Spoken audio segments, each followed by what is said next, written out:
Presiden Prabowo Subianto kembali memberikan penilaian terhadap kondisi pemerintahannya sendiri. Penilaian tersebut menarik jika dibandingkan dengan pernyataan Prabowo sekitar 16 bulan sebelumnya. Pada April 2025, ketika pemerintahannya baru berjalan sekitar 150 hari, Prabowo memberikan nilai 6 dari 10 untuk kinerja pemerintahannya sendiri. Kini, Prabowo menyampaikan penilaian yang jauh lebih optimistis.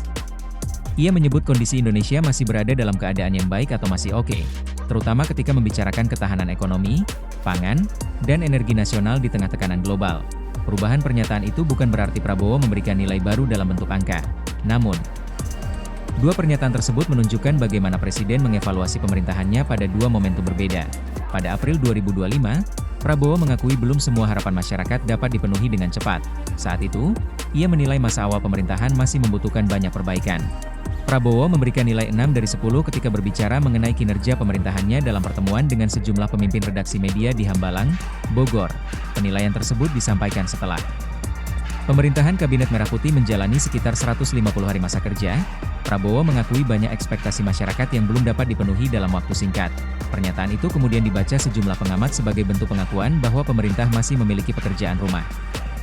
Pengamat politik BRIN, Siti Zuhro, ketika itu menilai angka 6 dari 10 merupakan penilaian yang wajar untuk pemerintahan yang belum genap 1 tahun. Menurut Siti, angka tersebut menunjukkan bahwa Prabowo masih mendorong kementerian dan lembaga untuk meningkatkan kinerja dalam menjalankan program pemerintahan. Perbandingan dua pernyataan Prabowo menilai pemerintahannya menunjukkan perubahan cara Presiden menggambarkan kinerja. Pada awal pemerintahan, Prabowo secara terbuka mengakui bahwa hasil kerja pemerintah belum maksimal.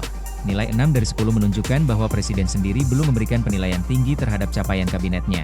Namun, setelah pemerintahan berjalan lebih lama, narasi yang disampaikan Prabowo berubah menjadi lebih optimistis. Salah satu indikator yang sering ditekankan adalah ketahanan pangan dan energi. Dalam sejumlah kesempatan, Prabowo menyampaikan bahwa pemerintah berhasil menjaga ketersediaan kebutuhan dasar di tengah perubahan situasi global. Pemerintah juga mengklaim sejumlah program prioritas mulai memberikan dampak. Salah satu program yang menjadi perhatian adalah program makan bergizi gratis.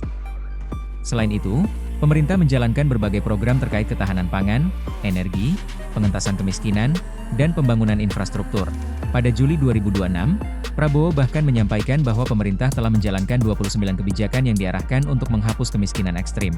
Program tersebut mencakup bantuan sosial, sekolah rakyat, Kartu Indonesia Pintar, serta sejumlah program afirmatif lainnya. Namun, keberhasilan sebuah pemerintahan tidak hanya dapat diukur dari banyaknya program yang dijalankan. Pertanyaan berikutnya adalah apakah program tersebut menghasilkan perubahan yang dirasakan masyarakat. Disinilah perbedaan antara penilaian internal pemerintah dan penilaian publik menjadi penting. Memasuki tahun kedua pemerintahan, Prabowo terlihat lebih percaya diri dalam menyampaikan kondisi Indonesia. Salah satu contohnya adalah ketika nilai tukar rupiah mengalami tekanan.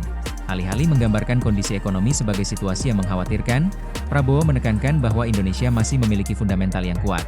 Dalam pidatonya di Nganjuk pada Mei 2026, Prabowo mengatakan Indonesia masih oke dan meminta masyarakat tidak terlalu panik dengan perubahan nilai tukar.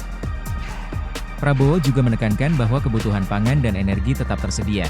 Ia membandingkan situasi Indonesia dengan sejumlah negara lain yang menurutnya mengalami tekanan lebih besar akibat konflik global.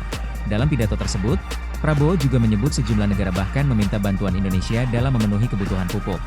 Ia menyebut Australia sebagai salah satu negara yang meminta pasokan pupuk dari Indonesia. Pernyataan itu digunakan Prabowo untuk menunjukkan bahwa Indonesia tidak hanya mampu bertahan, tetapi juga memiliki kapasitas untuk membantu negara lain. Pernyataan mengenai kondisi Indonesia yang masih oke disampaikan ketika rupiah menghadapi tekanan terhadap dolar Amerika Serikat.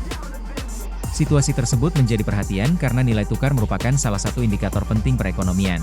Pelemahan rupiah dapat meningkatkan biaya impor. Jika berlangsung dalam waktu lama, tekanan tersebut dapat berdampak pada harga sejumlah barang yang menggunakan komponen impor. Namun, Prabowo melihat kondisi tersebut dengan perspektif yang berbeda.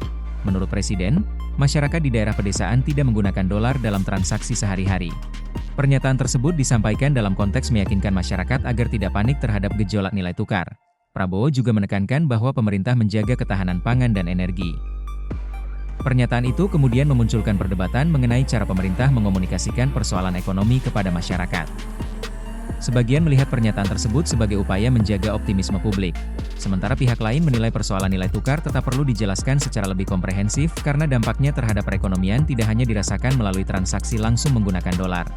Salah satu alasan Prabowo optimistis terhadap kondisi Indonesia adalah ketahanan pangan. Pemerintah selama ini menjadikan swasembada pangan sebagai salah satu target utama. Berbagai program kemudian dijalankan untuk meningkatkan produksi pangan dalam negeri. Pemerintah juga mendorong peningkatan produksi jagung, beras, pupuk, dan sejumlah komoditas strategis.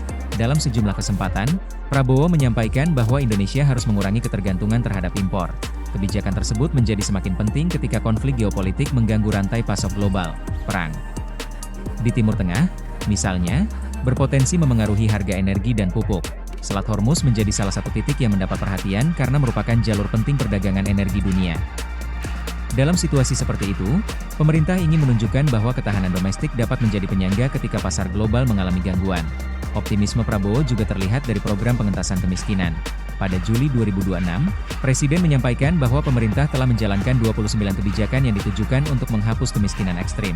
Kebijakan tersebut dibagi menjadi 3 kelompok, yakni program penghapusan kemiskinan, program universal, dan program afirmatif, program Keluarga Harapan disebut menyasar 10 juta keluarga dalam kategori desil 1 sampai desil 4. Pemerintah juga menjalankan sekolah rakyat bagi anak-anak dari kelompok masyarakat paling miskin. Selain itu, terdapat bantuan melalui Kartu Indonesia Pintar bagi mahasiswa.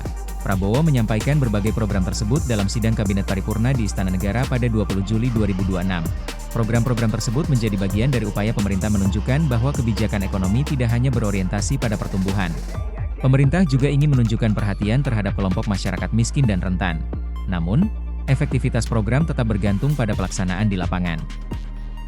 Juga penilaian akhir terhadap pemerintahan Prabowo tetap akan ditentukan oleh capaian yang dapat diukur dan dirasakan masyarakat hingga akhir masa pemerintahan.